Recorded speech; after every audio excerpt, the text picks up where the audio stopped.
If you're worried that it's going to take you ages to heal your attachment style, I'm going to give you the 4 main steps in this video of how to go from anxious to securely attached in no time at all.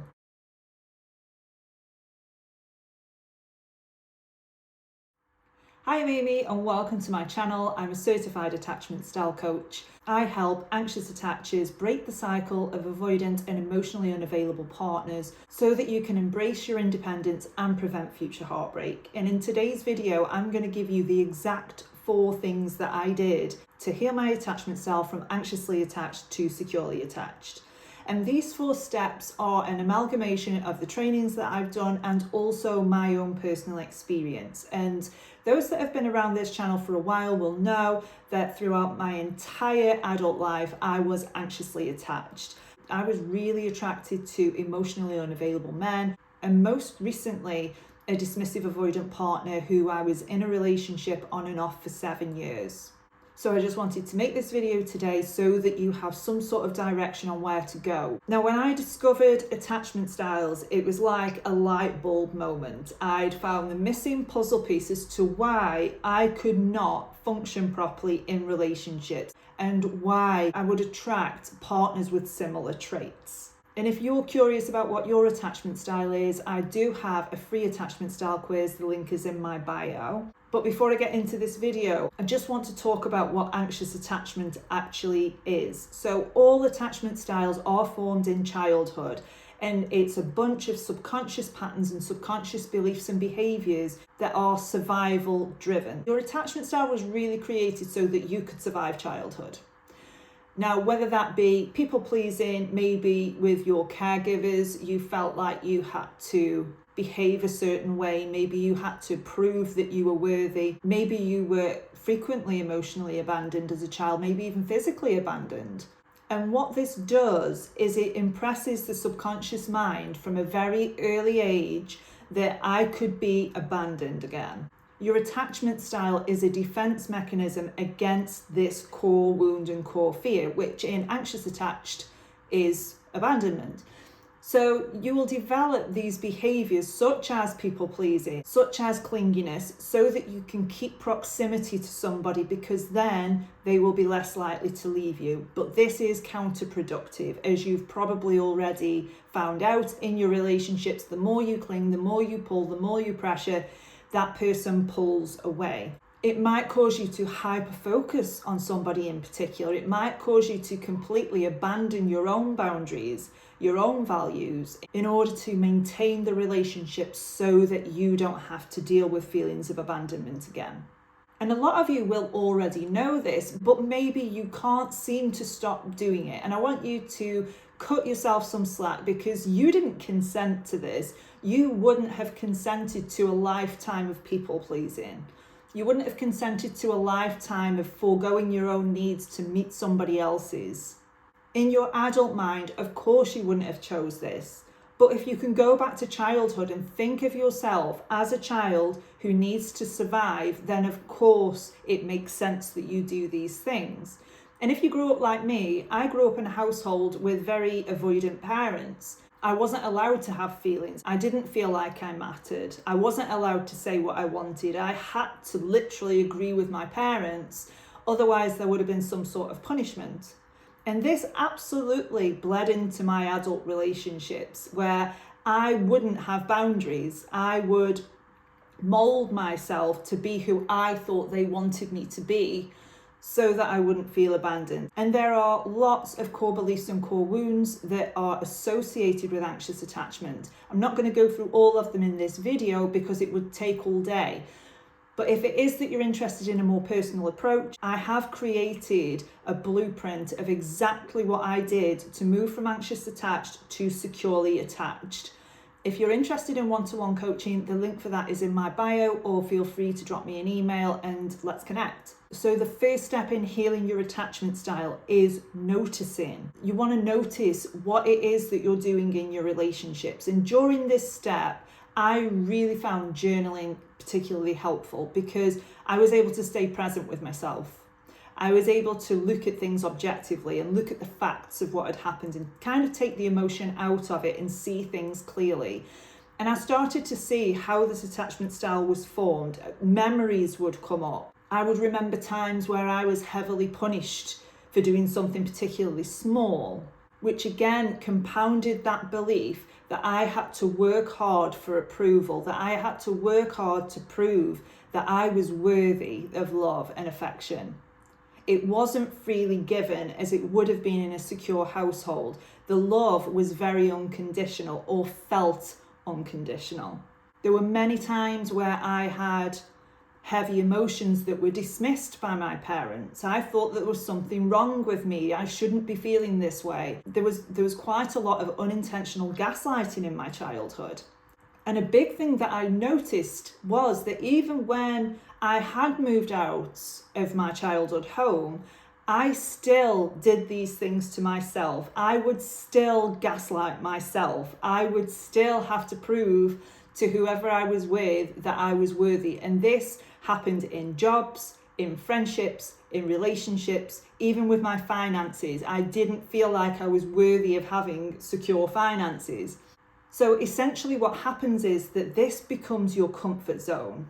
This becomes so familiar to you that you don't have to think about doing it anymore, which makes it quite frustrating when you know that you don't want to do it, but you can't quite figure out why you're doing it. But the subconscious mind is so strong, and it's responsible for up to, I think I've heard, 97% of what your daily actions are. So if you think about brushing your teeth in the morning, you don't have to think about that. It's subconscious. You don't have to think about it. This is what's happening with your behaviors, your thought patterns, your beliefs. They're running on autopilot. So what our job is to notice what's on autopilot and what we can do to actually change that. So the first step is understanding how this attachment style came to be, what patterns come along with that, what patterns do you still do now, such as people pleasing, such as codependency, such as not expressing a boundary or a need. Do you cling to partners? Do you say whatever you need to say to keep the status quo? Are you afraid of rocking the boat? Because these are all things, these are all a protection mechanism to protect you against that core wound of abandonment. But what is actually happening is every time you buy into one of these behaviors, you're actually abandoning yourself. So you end up in a catch-22 situation where you're either abandoned by the person that you don't want to be abandoned by, or you abandon yourself. This is why anxious attachers live in such turmoil and such conflict, because you don't want to people please somebody, really. You don't want to keep quiet to keep a relationship, because all you're going to do is build resentment to that person. But also, you don't want to abandon yourself. And I can tell you that self-abandonment is much, much more painful than being abandoned by somebody else. So you're going to start reparenting yourself. You're going to start being there for yourself. And this is why journaling is such a good exercise, because it actually hits 3 of the really big needs of an anxious attacher. You are seeing yourself, you are hearing yourself, and you are seeking to understand yourself. So I will always be a huge advocate of journaling. And by doing this, you are going to start uncovering what beliefs that you have about yourself. And there are lots of core beliefs that anxious attachers have. Too many to go through in one video, it would take all day. But let's take the belief of I am unworthy. Your job here is to reparent yourself so that you can actually see your own worth. You're actually going to start treating yourself like a worthy person. You are going to start listing out the ways that you are already worthy. You are going to decide to stop trying to work so hard to prove your worth. You're going to start to become comfortable in sitting still and not doing anything for external validation and approval.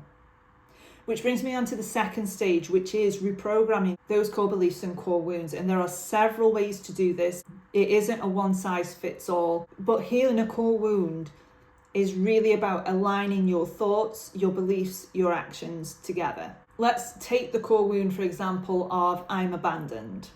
You are going to start to see how it is that you function and you live your life through the lens of abandonment. So what is it that you do to stop that from happening? And maybe this starts right at the dating phase. Maybe you don't show up authentically on dates. Maybe you hide things from your partner that you're ashamed of. Maybe you go out of your way to please that person and meet their needs and completely abandon your own. Maybe you don't believe that you can even have boundaries.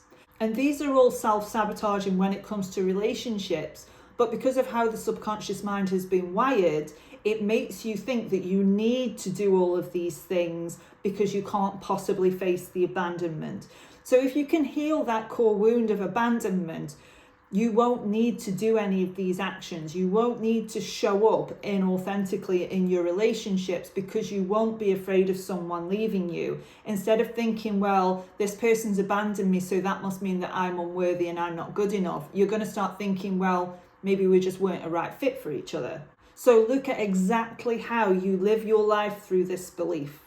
Look at exactly how you do this in relationship to yourself. How is it on a daily basis that you abandon yourself? Is it that you're constantly thinking about how other people feel? Is it that you feel responsible for how other people feel? Do you feel like you have to manage your partner's emotions all of the time so that you can maintain the stability? Because if they feel good, then I'm safe. And you're going to work at stopping these. And this isn't going to happen overnight. But if you can really commit to this process, it doesn't have to take a long time at all. It can happen quite fast if you commit to it. But you need to address all of those layers of the beliefs. So you need to notice what it is that you're thinking, what you believe, and how you act and behave. And you're going to start reprogramming this by acting differently, by thinking differently, and by noticing how that belief isn't true. I bet you there will be people in your life that haven't actually abandoned you. And the trick is to focus on those relationships. How is it that you feel worthy of those relationships, but not of a romantic one? If your friends wrote your biography, what would they say about you? They wouldn't say that you were unworthy. They wouldn't say that you don't deserve love. They'd probably say that you're a pretty decent person and quite a loving person, which all anxious attachers are. There are certain parts of this attachment style that are so great. And this is why I coach anxious attachers. I think you're great people, and I find anxious attachers so interesting and so lovable and such genuine people. If you could only see that in yourself, you wouldn't be afraid of being on your own. So the third step, and I would arguably say that this is the most important, but it's not one that's often talked about, which is discovering what your boundaries are. And if you're anything like me, you might have gone through life pretty boundaryless. Maybe in childhood you weren't allowed boundaries. I had quite a nosy mother, and I didn't have a lot of privacy as a child. It's not like that now. Luckily, I've healed that relationship. But if it is that you suffer with enmeshment trauma, for example, you might have not been able to have boundaries. And even if you did, those boundaries might well have been overstepped. So the belief is there that I can't have boundaries. There is no point in me having boundaries. If I have boundaries, then people will dislike me. If I have boundaries, then people will leave me. But your boundaries keep you safe, and your boundaries actually make it less likely that you're going to be abandoned. So again, you can see how the subconscious mind will tell you that boundaries are a bad thing and could lead to abandonment. In fact, it's the opposite way around. Your boundaries make it so that you can vet people better. You can know what's acceptable to you and what's not acceptable to you. And it actually helps you select more appropriate partners that are not going to abandon you. So if you've gone through life pretty boundaryless, and maybe you didn't even know that you could have boundaries, I certainly didn't. And this is one that I really struggled with because I was so used to just dropping everything to help somebody else, dropping everything to attend to my partner's needs. But your boundaries are so necessary when it comes to healing your attachment style. So what I want you to do is, again, journaling, I'm a big fan of journaling, is think of a time that your boundaries were completely overstepped. It doesn't matter if you told them what the boundary was. It doesn't matter whether you realised that it was a boundary at the time. But notice a time, maybe it was a conflict with a partner, maybe it was a conflict with a parent, where you felt small, where you felt belittled, maybe, where you felt trapped, where you felt disrespected, any incident at all. Doesn't matter if it's big or small. Again, journal on that incident, keep to the facts, and then I want you to go into how you felt about that situation. Did you feel like you had to shut up and behave? Did you feel like you couldn't express yourself? You had to go along with somebody even though it wasn't in alignment with what your values were? And then I want you to consider what you would do differently next time. Imagine that you are already a secure person. Imagine that you've healed your attachment style and think to yourself, if this happened again, what would I do? What is okay for me in this situation and what is not okay? What are my yeses and what are my nos in this situation? And this is how you're going to uncover a lot of what your boundaries are. So one of those might be, if somebody raises their voice at me, this is what I'm going to do. I'm going to ask this person to lower their voice and speak to me respectfully. If it happens again, I'm removing myself from the situation. It is as simple as that. You do not have to sit in uncomfortable situations with people if you don't want to. And again, this feeds into these beliefs that you want about yourself. Worthy people have boundaries. People who don't have a fear of abandonment have boundaries. And yeah, it might take you a while to actually get on board with having boundaries, but they are essential and necessary in secure relationships. You are going to have to know what your yeses and nos are. Where do you end and another person starts? And the fourth thing is understanding what your needs are and what your values are. This feeds into boundaries as well, because if you notice something that you value, whether that's a child or a pet, you don't have to think about what your boundaries are around that. If somebody spoke to my son in a horrible way, I wouldn't even need to think about it before I stepped in and said no. And the reason sometimes why we struggle with boundaries ourselves is because we don't value ourselves enough. You have boundaries for stuff that you value. And anxious attachers are typically not great at understanding what their needs are, because really their only need is connection, which is fine. They come at that need the wrong way round. They want the connection, but they behave in a way that's so dysfunctional. They think that they're making it less likely that they'll be abandoned, but actually they're making it more likely they'll be abandoned. So it's okay to have that need to connect for connection and honor that. But what we want to do is meet that need for connection in a really healthy way. So we don't want to abandon all of these boundaries and all of this work that we've done to get that need for connection met. You need to understand that that need can be met in a really healthy way, and also that it won't be hard to meet either. So if you're putting all your eggs in one basket with a partner, and if it is that you've got an avoidant partner, the likelihood of that need being fulfilled is quite slim. So you'll go into your subconscious strategies to try and make it so that there is a connection, but it doesn't have to be that hard. So what I want you to do is start by listing out your needs, and some typical ones for anxious attachers are being valued, feeling significant, feeling seen, heard and understood. And when we're in a relationship, we're expecting our partner to meet all of those needs, because at the moment we're running on empty. We don't know how to meet these needs ourselves. So I want you to start, just focus on the general ones. Focus on, oh, okay, I need connection. And I want you to think about how you try and get that now. So is it that you try and force a connection with a partner, or have you done in the past?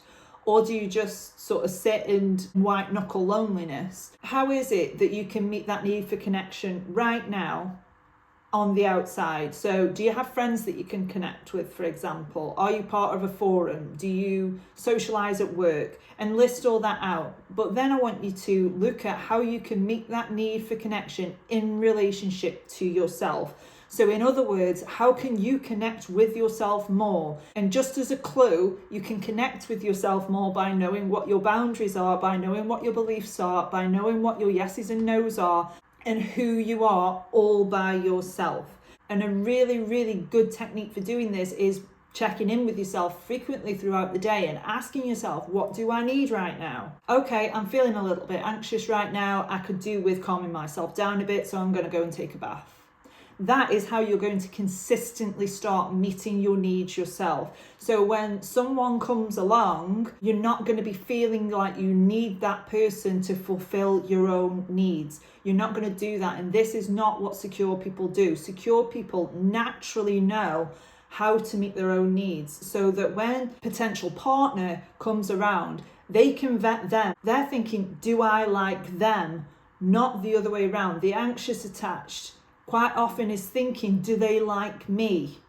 And we want to shift that, because it stops you from vetting potential partners and makes it more likely that you're going to walk into another relationship that is going to be painful, that is going to make you feel ignored, not listened to, unseen, unheard, like you don't matter, like you're not important. So the more that you can check in with yourself and meet those needs yourself or with somebody else in a healthy way, you're going to stop pressuring somebody else to meet the needs. And also it's going to give you a more abundance mindset, where you're not thinking, I need to get this need met and this is the only person that can do it, which is something that most anxious attachers think when they're in relationships, which is why when a relationship falls apart, they really feel it, because their mind is telling them that all of these needs are not going to get met anymore. So your subconscious mind goes into panic mode and thinks, how do I get this person back? How do I stay connected to this person even when they're not there? So just to recap what those 4 steps are. Number 1, where does your attachment style come from? And how did this attachment style come to be? Number 2, you're going to discover what your core beliefs are around that attachment style. What behaviors do you do that feed into that attachment style and reaffirm that attachment style? And really go into where you are right now. This is what I think. This is what I feel. This is what I believe. This is how I act. And you're going to work on reparenting that. You're going to work on self-compassion. You didn't consent to any of this, so you're going to practice self-compassion. You're going to notice how you are, in fact, already worthy of the relationship that you want. You are already worthy of a secure, healthy relationship. Number 3, what are your boundaries? Your boundaries are essential in going forward into a secure relationship. What are your boundaries? How are you going to show up for these boundaries? What are you going to do if someone oversteps? And number 4, understanding what your needs are. How can I meet these with other people in a healthy way? And how can I meet these in relationship to myself? So I hope you found that video helpful. I know it was a lot. I know it sounds like a lot, but I can assure you, if you really commit to this process, it's not going to take you a long time at all. And at the end of this process, you are going to feel a lot more confident. You're going to feel like you're okay on your own. You're going to really lean into your independence. You're going to know yourself better. You're going to feel more comfortable in your authenticity and in your own skin. If you have anything you want to share, drop a comment below. And I do have a 6-week self-study course coming available soon, going through everything that I've just said in a lot more detail. So if you want updates on that, subscribe to this channel, but I will see you in the next video.